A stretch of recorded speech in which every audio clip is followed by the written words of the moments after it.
Buenos días. Hoy vamos a conocer nuestro idioma, como se hablaba allá por el año 1300, más o menos. Esta copia que tengo yo aquí fue, fue la base de este libro y es de 1307. 1307. Se llama Poema o Cantar del Mío Cid. ¿eh? Así que más o menos este libro es por allá por los años 1200 o antes. Obviamente son 1000 años más o menos. Cuando se escribió esto que voy a leer, más o menos, no vamos a dar fechas exactas. Voy a empezar a hablar del capítulo primero.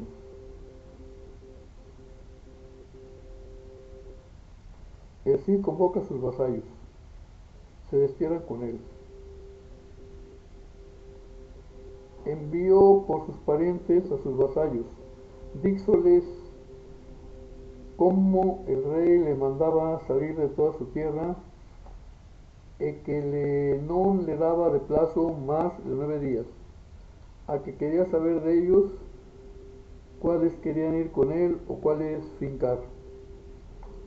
A los que conmigo fueredes de Dios hallades buen grado, los acá fincáderes quiero medir vuestro pagado. Entonces fabló Álvar Fáñez, su primo Cormano. Con busco iremos ir por yermos e por poblados, que nunca vos falleceremos en cuanto seamos sanos.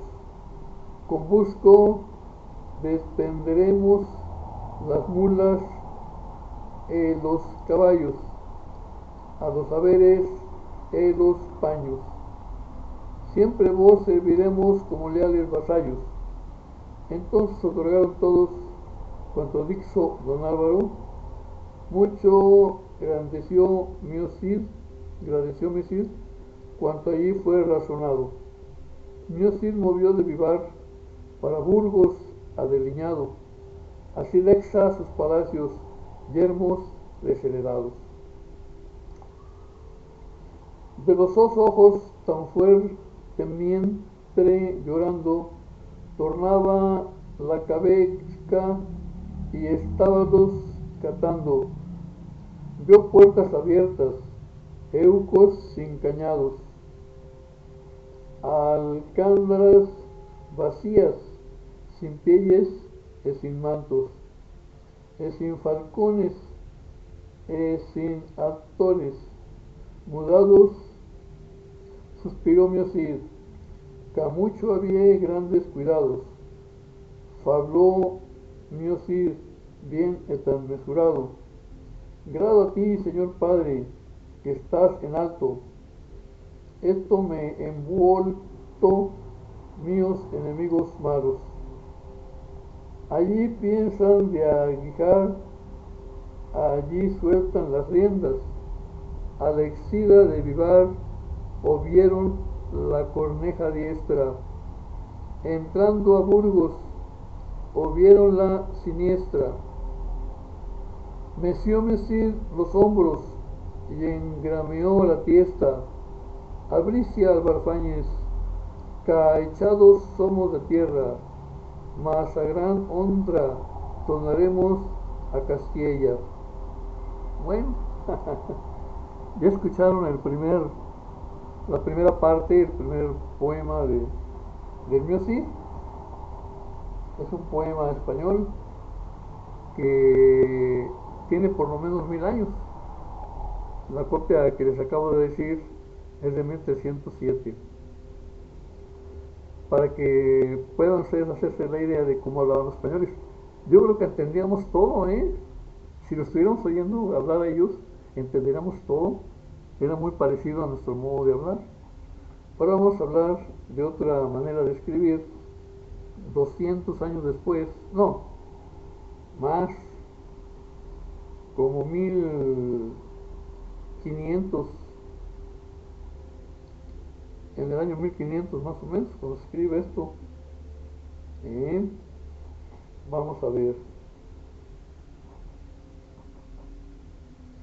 Esta es una manera de hablar,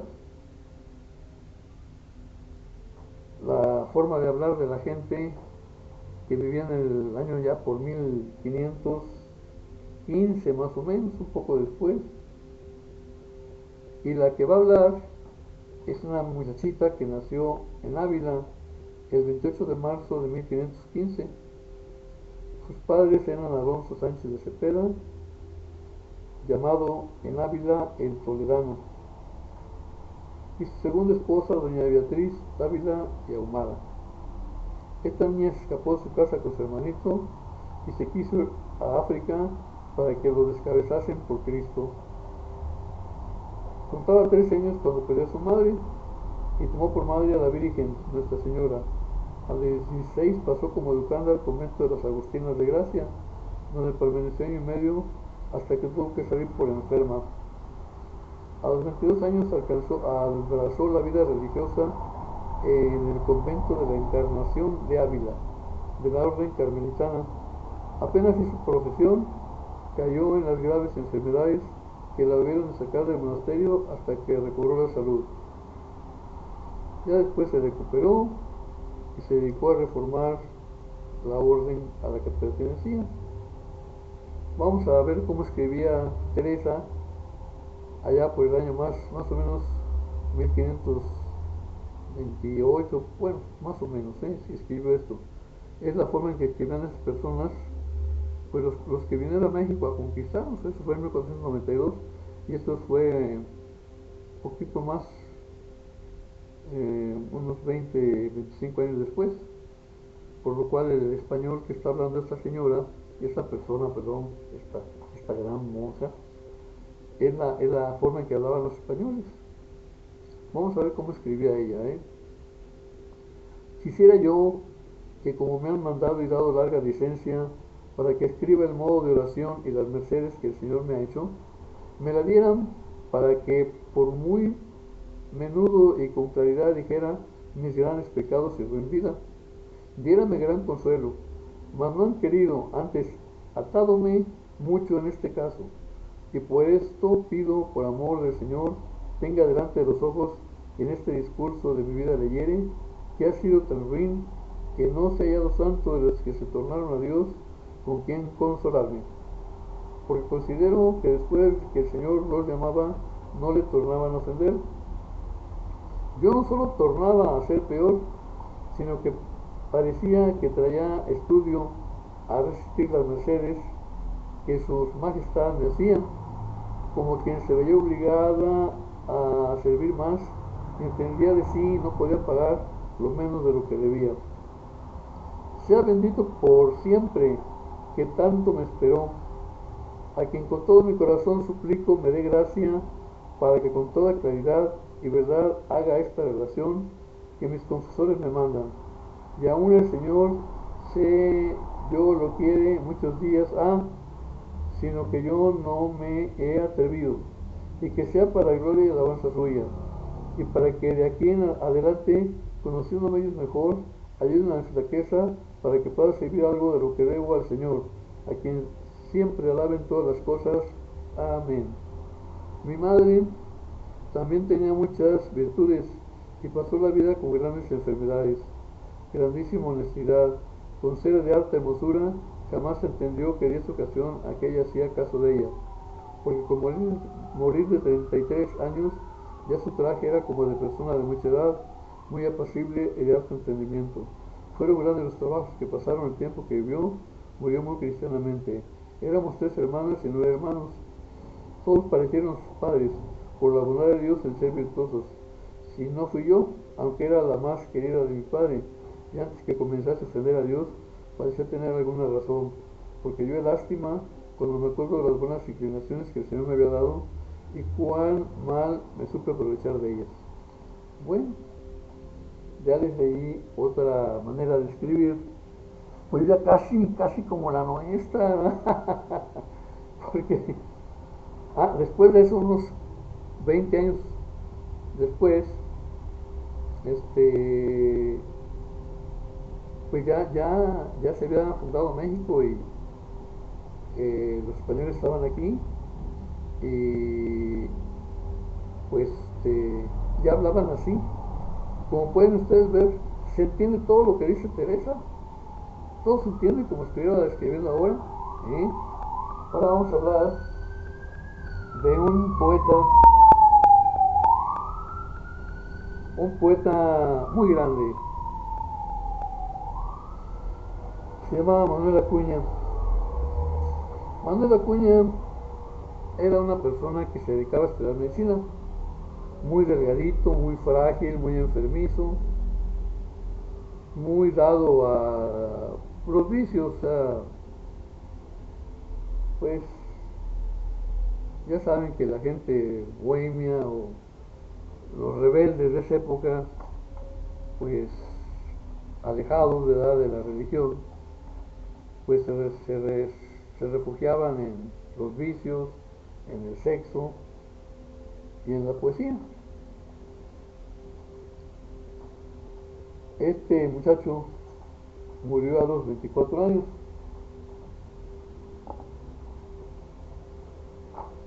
Perdió la vida en forma trágica por su escepticismo y por un conflicto sentimental. Nació en Saltillo, Coahuila en 1849. Estudió medicina en México y cultivaba la poesía. Vamos a leer sus dos versos más famosos. Lo consideraban espiritual y romántico, pero no caía muy bien entre las letras porque era muy ripioso,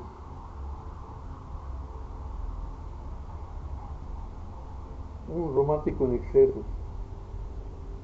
Bueno, así se le consideraba, ¿eh? Ahí le van algunas estrofas de esos poetas. Ante un cadáver, ya con el puro nombrecito, ya sabemos que no es una persona muy optimista, ¿verdad? Y bien, aquí estás ya sobre la plancha, donde el gran horizonte de la ciencia, la extensión de sus límites se ensancha. Aquí donde la rígida experiencia viene a dictar las leyes superiores a que está sometida la existencia.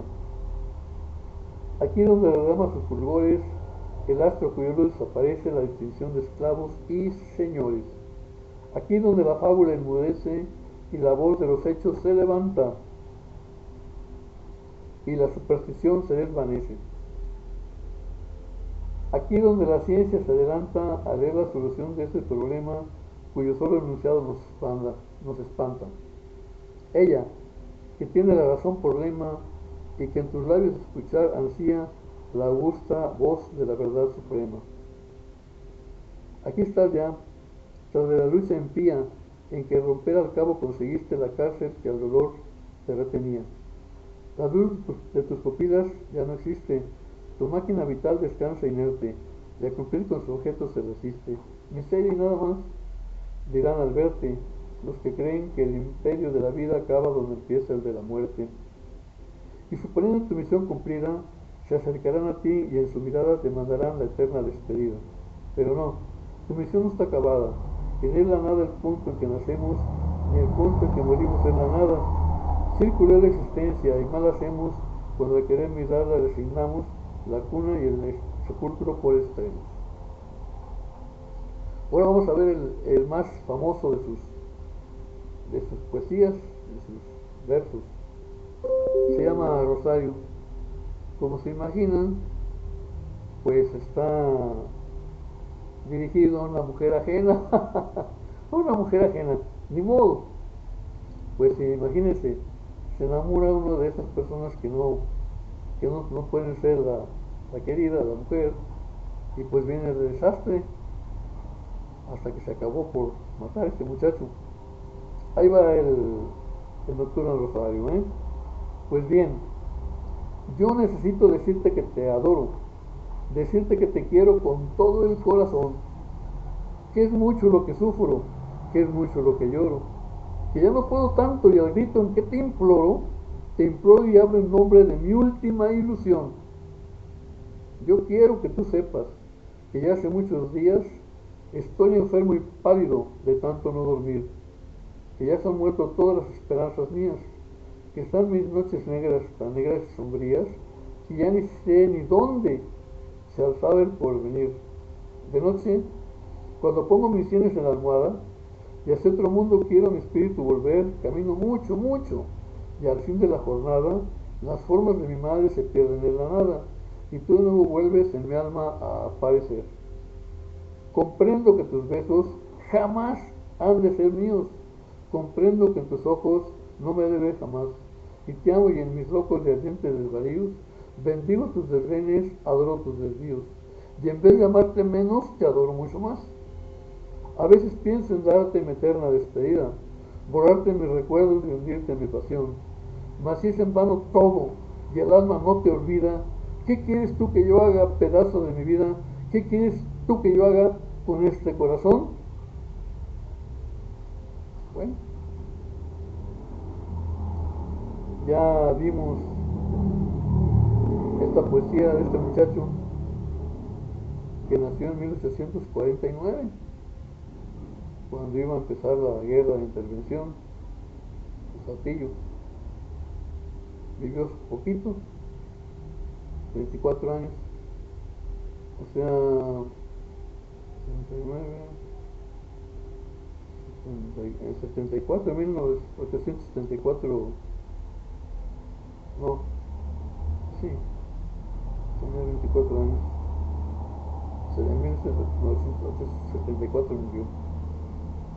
Es que se enseñaba mucho, pues estaba mucho la corriente liberal aquí en México, esos masones descreídos, y pues ¿a dónde van a acabar? En la muerte. Desgraciadamente la guerra la ganaron ellos, apoyados por los americanos, pero se impuso el positivismo, o sea, la gente atea, que nos juzgan malos a todos los que no pensamos como ellos. Bueno, ya les dije cómo se hablaba el español hace 1000 años, y la verdad, casi no se entiende. Después se lo desvió Cid, y no se entiende muy bien, ¿eh? Ya con Teresa, que nació ya cuando los españoles ya prácticamente andaban acá, en América, estaban conquistando América. Ella nació en 1515, en 1521 cayó Tenochtitlan, o sea, 6 años después de que nació Teresa. Obviamente el español que habla de Teresa es el mismo que hablaban los españoles en México, los que decía Hidalgo Gachupines. Bueno, mi papá es español, yo soy un gachupín. De todas maneras, ven que ese español es muy semejante al que tenemos ahora. Y más los versos de Manuel Acuña, ese gran poeta mexicano, que ya en sus versos deja ver que iba a acabar mal. Iba a acabar mal por el cigarro, el vino, el sexo, los excesos y sobre todo la lejanía de Dios, de la religión. Porque cuando hay fe, de alguna manera uno puede vivir. Cuando no hay fe, se acaba aquello por lo que vivimos o queremos vivir y pues se acabó todo. Este muchacho se vino a enamorar de Rosario, una mujer ajena. Eso Dios lo tiene prohibidísimo. A Salomón así le fue por acostarse con una mujer ajena que era Betsabé. Perdón, el rey David. El rey David se acostó con una mujer ajena y pues Dios se enojó mucho. Tan se enojó Dios que su hijo verdadero, Absalón, verdadero de matrimonio, se levantó contra él, se rebeló y murió en combate, lo atravesaron con una lanza cuando quedó enredado en un árbol por el cabello. Y en su lugar se quedó el bastardo, o sea, el rey Salomón, que era el bastardo. Esa fue la herencia del rey David por bruto, por meterse con una mujer ajena. Dios le quitó su primer lugar al hijo legítimo y murió, y en el lugar entró el bastardo a reinar allá en Israel, el rey Salomón. Vean ustedes que las cosas se pagan, que no es bueno andar en adulterios. Y este señor, Manuel Acuña, pues quería meterse con una mujer casada, ¿verdad? Y pues eso no se puede ni se debe. Hay muchas mujeres. Él era una persona inteligente, era apreciado en la sociedad, reconocido como un poeta, pues un poco exagerado, decían ellos, un poco exagerado, quizá mucho exagerado, pero realmente su poesía es muy hermosa, ¿eh? La poesía de Manuel Acuña está entre los más grandes de México. Lo comparan con Sor Juana Inés de la Cruz, y eso ya son otras palabras, ¿eh?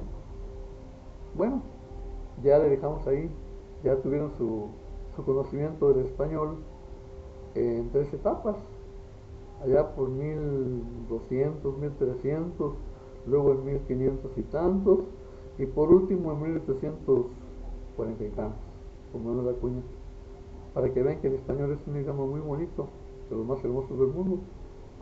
Ya les agradezco su atención y vamos a concluir esta, esta sesión. Si no hay algo que decir, creo que no hay nadie, ¿eh? Vamos a concluir.